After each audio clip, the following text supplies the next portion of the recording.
నూతలపాటి పరమేశ్వరరావు గారి మెమోరియల్ పట్టుపాడు తెలుగు యువత ఆధ్వర్యంలో నిర్వహించినటువంటి ఈ యొక్క ఆరోపణల విభాగంలో మొదటి బహుమతి సాధించిన వారు ఎదుర్లపల్లి శ్రీనివాసరావు గారు సరిపడి, శాఖమూరి విజయ్ పవన్ కుమార్ గారు పాలడుగు, మేడికొండూరు మండలం గుంటూరు జిల్లా వారు 4,340 అడుగుల 7 అంగుళాల లాగి ఆ యొక్క మొదటి బహుమతి సాధించినవి.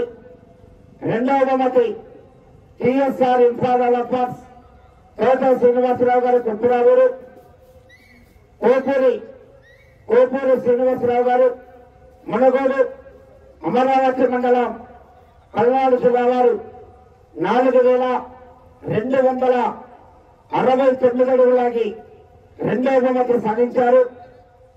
మూడవ బహుమతి జిఎల్ఆర్ బుల్స్ గరికపాటి లక్ష్మయ్య చౌదరి గారు పెద్దగుట్టపాడు పచ్చిపాడు మండలం గుంటూరు జిల్లా వారు 3,906 అడుగుల 2 అంగుళాల లాగి మూడవ బహుమతి సాధించినది.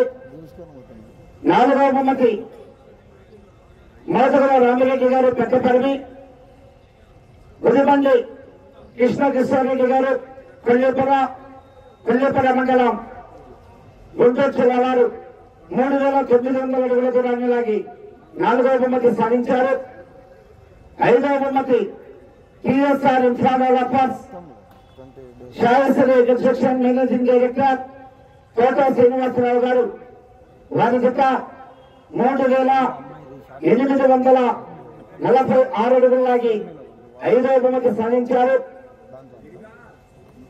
6-7 స్థానాలు సమానంగా లాగి ఆ యొక్క రెండో బహుమతులు లింగ అంజయ్ చౌదరి గారు గురిచాల పల్నాడు జిల్లా జత మరియు దండే అప్పారావు గారు అడకమైన్స్ రాయల సుబ్బారావు గారు గంగపాలెం జత 3,600 అడుగుల దూరాన్ని లాగి ఆ యొక్క 6వ బహుమతి 7వ బహుమతి సమానంగా సాధించినది. 7వ స్థానము 8వ బహుమతి సాధించిన వారు శ్రీ సాయిబాబా ఆశ్రయంతో టి రోహన్ బాబు గారు హైదరాబాద్ వారు 3,084 అడుగుల 2 ఇంచులు లాగి ఆ యొక్క 7వ స్థానం 8వ బహుమతి సాధించినవి.